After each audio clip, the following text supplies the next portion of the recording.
Hello passengers, welcome to my station. I hope आप सभी अच्छे होंगे। आज मैं जिस सफ़र पे आपको ले जाने आई हूँ वो एक action thriller historical horror movie है जो कि 2018 में रिलीज़ हुई है। इस मूवी का नाम रैमपंथ है और इसकी IMDb रेटिंग 6.3 आउट ऑफ 10 है। ये मूवी एक्चुअली 2 घंटे की है बट मैं ट्राई करूँगी कि इसे मैं अच्छी तरीके से शॉर्ट में एक्सप्लेन कर सकूँ। और हाँ, जो लोग इस स्टेशन में नए आए हैं उन सभी से रिक्वेस्ट है कि वो लाइक, शेयर और सब्सक्राइब करें ताकि मेरी वीडियोस आपके स्टेशन तक राइट ऑन टाइम आती रहे। तो पैसेंजर्स अपनी अपनी सीट बेल्ट टाइट कर लीजिए और चलते हैं मूवी एक्सप्लेनेशन के सफ़र पे।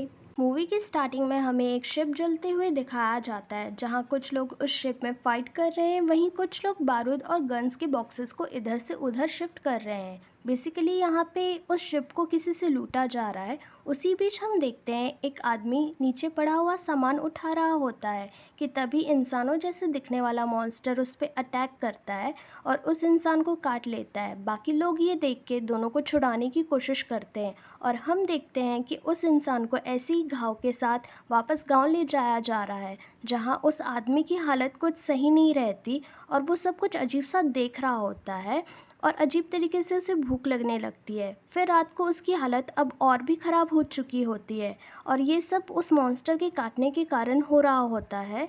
जबकि उसकी वाइफ उसके लिए बाहर से पानी लेने जाती है, तब तक वो अपने बच्चे को खाने लगता है और उसकी वाइफ ये सब आके देखती है तो वो आदमी उस पर भी हमला कर देता है और घर से बाहर निकल के गाँव के लोगों को काटने लगता है। यहीं से मूवी की स्टार्टिंग होती है। नेक्स्ट सीन में हम 3 दिन पहले शिप में हुआ क्या था वो देखते हैं, जहां 2 लोग उसी शिप के तहखाने का दरवाज़ा खोलते हैं जिसमें गन और बारूद रखा होता है। वो फॉरेनर गन्स दिखाता है, वहीं दूसरा आदमी जो खरीद रहा होता है वो बारूद की भी डिमांड करता है और उसकी जांच परख करता है। फिर बाद में दोनों के बीच डील होती है जिस पे वो फॉरेनर अर्जेंट डील करने को कहता है। तभी उस दूसरे आदमी की नज़र जेल में कैद एक मॉन्स्टर टाइप दिखने वाले शख्स पे पड़ती है और वो डर के पूछता है फॉरेनर से कि ये इंसान है या जानवर, जिस पे वो बताता है कि अभी तक तो वो इंसान है पर कुछ घंटों बाद वो मॉन्स्टर बन जाएगा।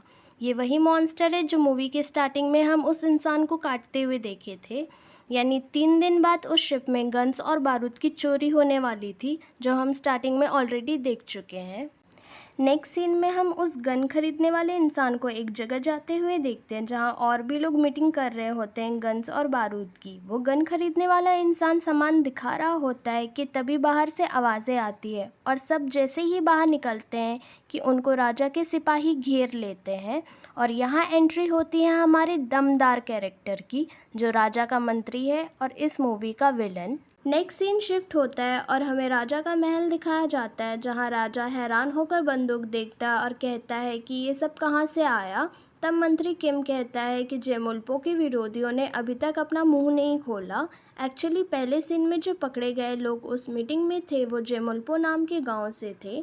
बैक टू द सीन पे आते हैं। राजा पूछता है मंत्री किम से कि अब हमें क्या एक्शन लेना चाहिए उन विरोधियों पे, जिस पे मंत्री किम उनको ये सुझाव देता है कि उनको टॉर्चर करके उनके मेन मास्टरमाइंड को ढूंढना चाहिए जो आपके खिलाफ ये षड्यंत्र रचा है। अब राजा वैसा ही करता है जैसा मंत्री किम कहता है। यहाँ उन सभी लोगों पे टॉर्चर स्टार्ट होता है और उनसे ये पूछा जाता है कि ये सब के पीछे आखिर कौन है और क्या मकसद था ये सब करने का। फिर मंत्री किम उनके फैमिली वालों को भी टॉर्चर करने ले आता है। अगले सीन में हम देखते हैं किसी को लेटर लिखते हुए जो अपने बॉडीगार्ड से ये कहता है कि ये लेटर प्रिंस गैंगलिन तक पहुंचाने को। फिर वो एक तलवार पकड़ के बाहर जाने लगता है और उसे उसका बॉडीगार्ड रोक रहा होता है बट वो फिर भी निकल जाता है और वहीं जाता है जहां उन विरोधियों को राजा टॉर्चर कर रहे होते हैं। वो राजा के सामने झुककर उनको रिस्पेक्ट करता है और राजा के सामने ये कहता है कि ये लोग दुश्मन नहीं हैं, इसलिए इन्हें और इनके परिवार को जाने दिया जाए। जिस पे राजा गुस्से में कहते हैं कि तुम चुप हो जाओ और यहाँ से चले जाओ, ये जगह तुम्हारे लिए नहीं है। ये शख्स जो रिक्वेस्ट कर रहा है वो और कोई नहीं राजा का बड़ा बेटा है, मतलब कि क्राउन प्रिंस है। चलिए स्टोरी में आते हैं। राजा के गुस्सा करने के बाद मंत्री किम प्रिंस से बोलता है कि ये दुश्मन नहीं तो और क्या है, जिस पे क्राउन प्रिंस उल्टा जवाब देता है राजा को कि वो बस मंत्री और वहाँ के अधिकारी की ही बात सुनते हैं, ना कि जनता की। ये सब के पीछे एक्चुअली क्राउन प्रिंस का ही हाथ रहता है। वही गन्स और बारूद मंगवाता है ताकि उसका राज्य तरक्की कर सके और उसकी राज्य की सेना मजबूत हो सके। एक अच्छे इंटेंशन के साथ वो ये सब करता है, पर वो मंत्री किम की चाल में फंस जाता है। बिना कुछ सुने और समझे राजा गुस्से में ये कहता है कि ये धोखेबाजी है मेरे खिलाफ, और क्राउन प्रिंस लास्ट रिक्वेस्ट करता है उन लोगों को रिहा कर देने की, पर राजा नहीं मानता। तो क्राउन प्रिंस उसी तलवार से अपने आप को मार लेता है और उसकी वहीं डेथ हो जाती है। सीन शिफ्ट होता है और हम नेक्स्ट सीन में हमारे मेन लीड एक्टर प्रिंस गैंगलिम को जेमुल्पो गांव में आते देखते हैं, जहां उसके स्वागत के लिए कोई नहीं होता है। वो अपने सेवक जिसका नाम हक्सू है उसके साथ गांव के अंदर जाते हैं, जहां उन्हें सब बिखरा नज़र आता है। फिर वो डायरेक्शन देखते हैं आगे बढ़ने का, जहां उन्हें कुछ जलते हुए दिखाई देता है। पास जाके देखने पर उन्हें इंसानों की लाशें नज़र आती है, जिस पे वो सेवक कहता है कि यहाँ पर प्लेग महामारी हुआ है शायद, इसीलिए लोगों को जलाया गया है। अगले सीन में हम राजा को देखते हैं, जहां मंत्री किम लेटर दे के बताता है कि प्रिंस गैंगलिम जेमुल्पो गांव पहुंच गया है। नेक्स्ट सीन में हम राजा को दासी के पास अफसोस करते हुए देखते हैं, जहां वो ये कह रहे होते हैं कि वो ठीक तरीके से अपनी ताकत और पैसे को एंजॉय नहीं कर पाए हैं और उन्होंने नालायक बेटा बड़ा किया है जो कोई काम नहीं आ सका। जिस पे दासी कहती है कि ये उनकी गलती नहीं है और वो उनको आगे फ्यूचर में क्या होने वाला है वो बताने का प्रोसेस करती है। मतलब कि वो दासी शमन तांत्रिक जो भी बोलो वो रहती है। वो डाइस फेंकती है जिसमें उन्हें तबाही का साइन मिलता है। सीन शिफ्ट होता है और हम देखते हैं कुछ औरतें रो रही होती हैं प्रिंसेस प्रिंसेस बोल के। वहीं कुछ सिपाही दरवाजे को पैक कर रहे होते हैं। यहाँ एंट्री होती है हमारी मूवी की एक और कैरेक्टर की, जो कि उस क्राउन प्रिंस की वाइफ होती है जिसने अपने आप को मार लिया था। प्रिंसेस प्रेग्नेंट रहती है और उसे कैद करके बंद किया जा रहा होता है। अगेन सीन शिफ्ट होता है और हम प्रिंस गैंगलिम के सेवक को खाना ढूंढते हुए देखते हैं, जहां वो एक घर में घुस जाता है और उसे कुछ खाने का सामान मिलता है, जिसे वो उठाने जाता है कि तभी उसका पैर एक ज़ॉम्बी पकड़ लेता है और सेवक ये देख डर जाता है। और दूसरी तरफ प्रिंस को लेने कुछ गार्ड्स आते हैं।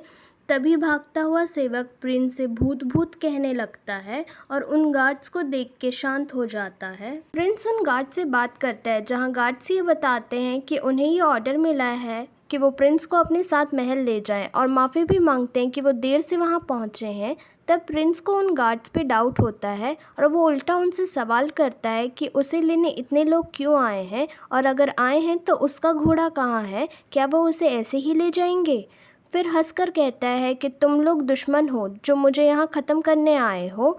यही गार्ड्स और प्रिंस के बीच में यह फाइटिंग स्टार्ट हो जाती है। फाइटिंग हो ही रही होती है कि तभी ज़ॉम्बीज़ भी फाइट के बीच में घुस के गार्ड्स को काटने लगते हैं और प्रिंस ये देखकर शॉक हो जाता है और उस पर भी एक ज़ॉम्बीज़ अटैक करते हैं, जिसे वो पागल समझता है। वहीं दूर से हमें बहुत सारे ज़ॉम्बीज़ उनके तरफ आते देखते हैं, जिसे अब प्रिंस एक एक करके मार रहा होता है। ज़ॉम्बीज़ सारे गार्ड्स को काटने लगते हैं। वहीं दूसरी तरफ प्रिंस पे एक ज़ॉम्बी अटैक करने आगे आ ही रहा होता है कि तभी मूवी की एक्ट्रेस की एंट्री होती है, जो एक तीर से ज़ॉम्बीज़ के सर के आर पार कर देती है। फिर एक और तीर मारती है जिसमें बेल जैसा घुंघरू बंधा होता है। ये सुन के ज़ॉम्बीज़ उस तीर की तरफ भागते हैं। वो हीरोइन अपने साथियों के साथ ज़ॉम्बीज़ से लड़ते हैं। प्रिंस उन सबको हैरान होकर देख रहा होता है। तभी उनका लीडर आगे आता है और बाकी साथी भी प्रिंस को झुककर रिस्पेक्ट करते हैं। वो लीडर प्रिंस से कहता है कि उन्हें यहाँ से जल्द निकल जाना चाहिए और उसे अपने साथ चलने को कहते हैं। जो गार्ड्स प्रिंस को मारने आए थे उन्हीं में से एक गार्ड को ज़ॉम्बीज़ ने काटा होता है, पर वो जैसे तैसे अपनी जान बचाकर वहाँ से भाग जाता है। वहीं प्रिंस उसकी जान बचाने वालों के साथ चलने लगता है, जहां वो लीडर वहीं पड़े एक शख्स को देखकर उस पर तलवार चला देता है, जिस पे प्रिंस गुस्से में कहता है कि ये तुम क्या कर रहे हो और उसे क्यों मारा। लीडर उसको चुप रहने को कहता है ताकि ज़ॉम्बीज़ उसकी आवाज़ ना सुने। प्रिंस गुस्से में अपनी तलवार टांग देता है और कहता है कि तुम लोग भी दुश्मन हो क्या, जिस पे वो हीरोइन प्रिंस को तलवार हटाने को कहती है और ये भी बोलती है कि वो लोग दुश्मन नहीं हैं और ना ही विरोधी। फिर वो लीडर बताता है कि उसका बड़ा भाई यानी क्राउन प्रिंस का बॉडीगार्ड है और वही लेटर भेजता है प्रिंस को बुलाने के लिए। तब प्रिंस थोड़ा शांत होता है और बॉडीगार्ड बताता है कि जो लोग ज़ॉम्बीज़ बन जाते हैं उनके सर को या हार्ट को मारना पड़ता है और उनकी लाशों को जलाना भी पड़ता है, नहीं तो वो वापस ज़िंदा हो जाते हैं। जिन लोग को ये काटते हैं वो लोग भी ज़ॉम्बीज़ में कन्वर्ट हो जाते हैं। फिर वो एक बड़े घर जैसी जगह पहुंचते हैं जहां गांव के लोग जो बचे हुए थे वो वहां इकट्ठा रहते हैं। ये सब मंजर प्रिंस बड़ी ध्यान से देख रहा होता है। तभी उसका पैर एक छोटा लड़का पकड़ के बोलता है कि उसकी माँ को बचा लो। फिर उसका पिता अपने बेटे की तरफ से प्रिंस से माफ़ी मांगता है। वे सारे मेंबर्स प्रिंस को लेके जेल की तरफ जाते हैं जहां उन लोग को रखा होता है जिन्हें ज़ॉम्बीज़ ने काट लिया है और वो अभी भी इंसान ही हैं, ज़ॉम्बीज़ नहीं बने। जिसे देखकर प्रिंस उस बॉडीगार्ड से कहता है कि ये सभी गांव वालों के लिए अभी तक कोई सपोर्ट में क्यों नहीं आया। तब वो बॉडीगार्ड बताता है कि कोई उनकी सुन नहीं रहा है। सभी लोग प्रिंस से उम्मीद लगाए रहते हैं कि वो उनको बचा लेगा। सब रिक्वेस्ट करने लगते हैं। बॉडीगार्ड भी कहता है कि अब प्रिंस ही लास्ट होप है जो उनको बचा लेगा इस प्रॉब्लम से।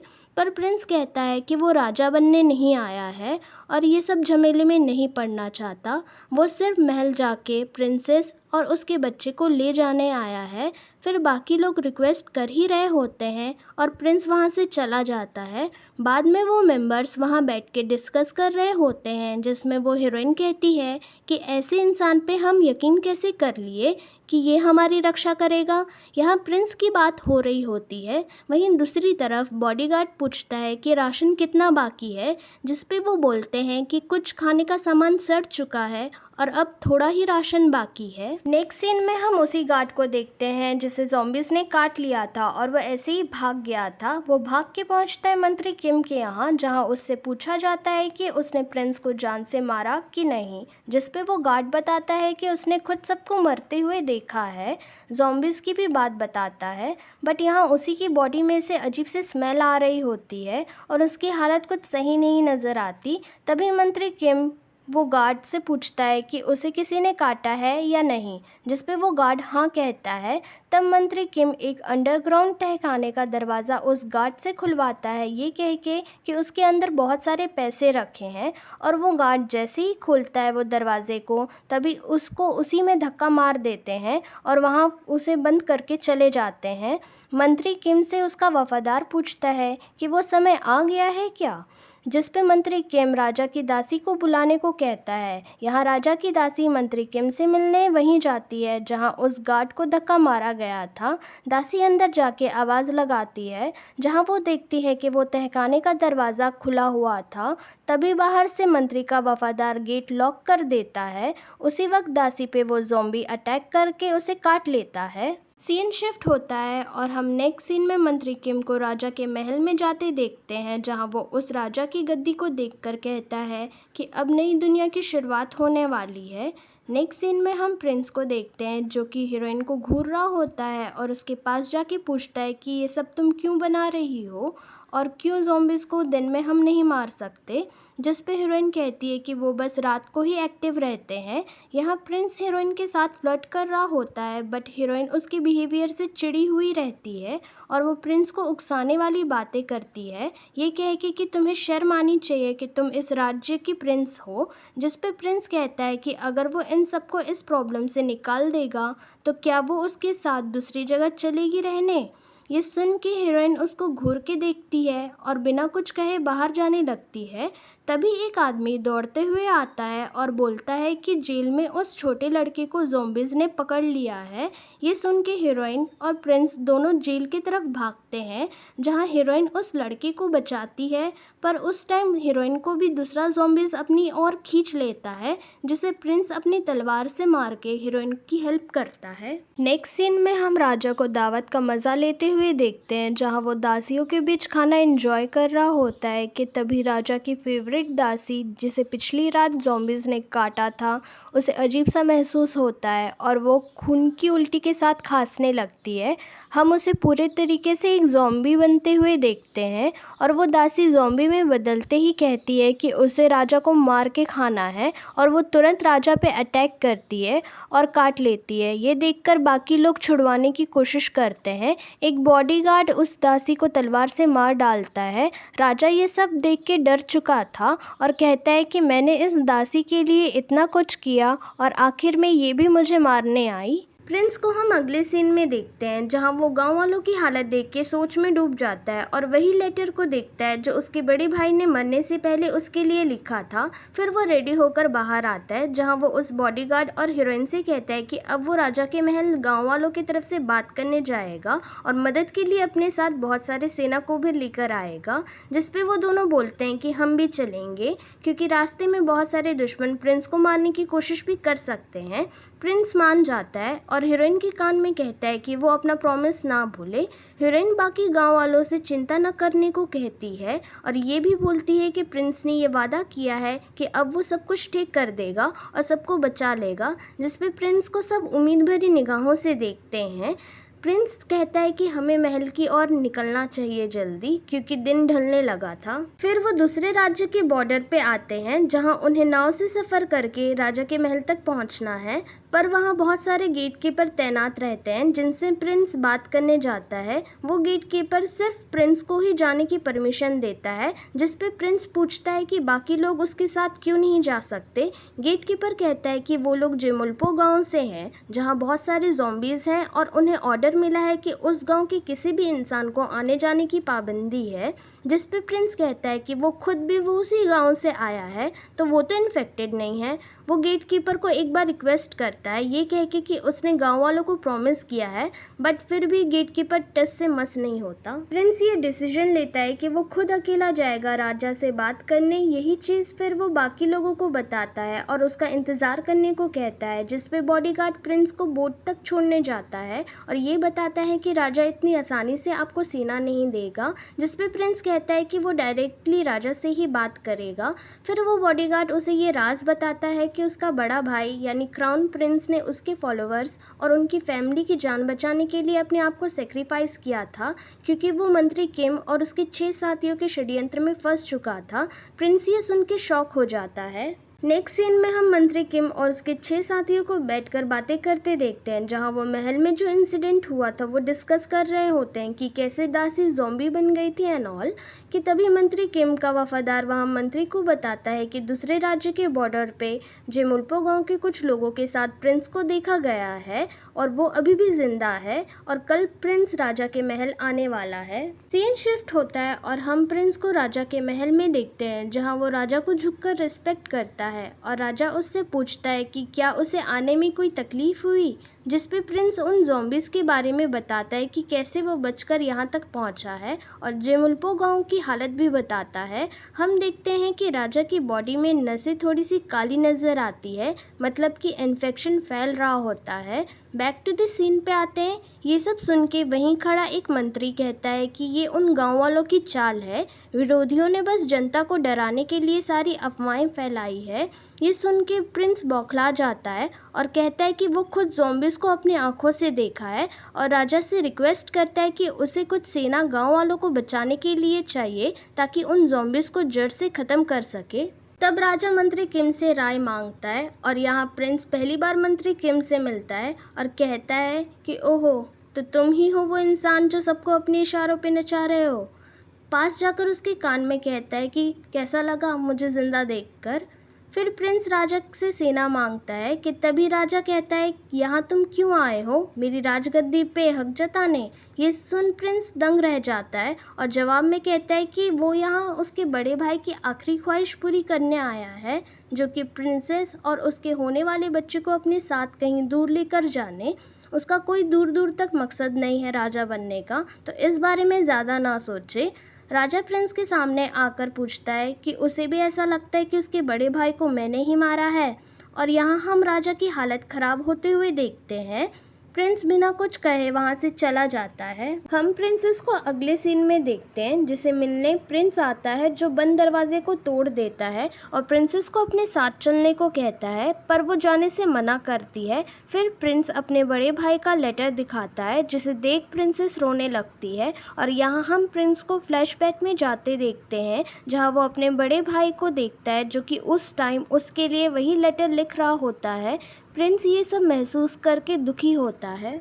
नेक्स्ट सीन में हम सेवक को देखते हैं जो प्रिंस को यह बताता है कि जेमुल्पो के मेंबर्स को मंत्री किम के लोगों ने कैद कर लिया है कि तभी वहां मंत्री किम और उसके चमचे आते हैं। मंत्री किम बताता है प्रिंस को कि राजा ने मना कर दिया है सेना देने से, जिस पे प्रिंस पूछता है कि क्यों तुमने जेमुल्पो के लोगों को कैद किया है। तब मंत्री किम उन लोगों का मजाक उड़ाता है ये कह के कि वो लोग और कुछ नहीं बस पागल कुत्ते हैं, जिस पे उसके चमचे हंसने लगते हैं। तब प्रिंस मंत्री किम को मुंह तोड़ जवाब देता है ये कह के कि कुछ पागल कुत्ते तो मुझे भी सामने नज़र आ रहे हैं, और मंत्री के चमचे प्रिंस को तमीज़ से बात करने को कहते हैं, लेकिन फिर भी प्रिंस चुप नहीं रहता। मंत्री कहता है प्रिंसेस को राजा ने आज के फेस्टिवल में बुलाया है, तो सिपाही सारे प्रिंसेस को ले जाते हैं।